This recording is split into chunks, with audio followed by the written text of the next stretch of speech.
How to get started with email marketing. Email marketing is, for one reason or another, one of the least popular forms of marketing among marketers. Perhaps it's too boring, perhaps it takes too long to see results, or perhaps it's unrelatable. But the truth is that email marketing is one of the most important aspects of any campaign. Not only does this give you a direct route to your followers and fans, but it also allows you to do so in a manner that doesn't rely on a third party, like Facebook or Google.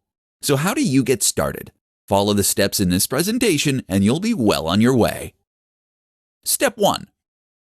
First, you'll need something called an autoresponder. This is a tool that will help you to collect, manage, and use email addresses. You can't run a successful email marketing campaign without this, seeing as you'll need to handle things like double opt-ins and people unsubscribing. Step 2. Next, create your sign-up form. Collect as much information as possible without overstepping the mark. Place this at the bottom of each of your blog posts and in the sidebar. Make sure to talk about it and explain why people should sign up. Step 3. You might also consider creating a squeeze page. This is a single page on your site dedicated to getting people to sign up for your mailing list. Use your best persuasive writing and a focused design. You might also consider making an incentive or a lead magnet to go here. This is something like a free ebook that they will receive in exchange for signing up. Step 4. Next, you need to start sending those emails. Write emails that provide value, and use subject lines that stand out and grab attention. Step 5. Be consistent with your posting and aim to send a message about once every week to begin with. You can ramp this up if you have a product launch or similar. Step 6. Make sure that you actively maintain your list to keep list hygiene high. That means that you should remove people who never open your emails, and certainly remove addresses that bounce. Your aim is to make sure that your IP does not get blacklisted. Follow these steps, and you'll have a highly engaged audience you can promote products to. This is especially powerful for affiliate marketing. Top 5 mistakes that new internet marketers make. In this discussion, we'll be going over 5 mistakes that new internet marketers make. These can prevent your blog or business from being successful before it's even got started. So grab a pen and paper and listen up. Number 1. Being spammy. Let's face it, an awful lot of people who get into internet marketing do so because they want to make money quickly with minimum work.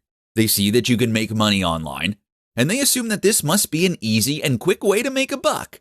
Thus, the type of content they create is spammy and adds no real value. But look at all the biggest brands online and you'll notice something they all have in common. They're good. Number 2. Poor design. Similarly, your web design should be top-notch. That means having a strong brand, it means having a responsive and modern website, and it means using the best tools to build everything. Again, look at your competition. Does your site honestly compete? Number 3. Not creating enough volume. Again, to reiterate, becoming an internet marketer is not a get-rich-quick scheme. If you approach it with that mindset, then you are in for a nasty shock. To succeed at internet marketing to the point that it becomes your day job, you initially need to treat it like your day job. That means you will be working 8-hour days writing new blog posts, gaining links, and communicating with your fans. This is non-negotiable. Number 4. Not being social. The social aspect is hugely important for internet marketers. If you can build a genuine relationship with the people who build your website, and if you can appear to be a real person that others want to know and aspire to be like, then you will find that your site grows much faster and everything is much more successful as a result. Number 5. Not waiting long enough. Finally, the last big mistake that bloggers make is not waiting long enough. This is something even big brands are guilty of when starting new ventures. If you want your website to be a huge hit, then you need to wait. It takes time to gain momentum and traction on Google, with your audience, and elsewhere. If your site hasn't become a massive success in 2 years, then keep going. It will all be worth it.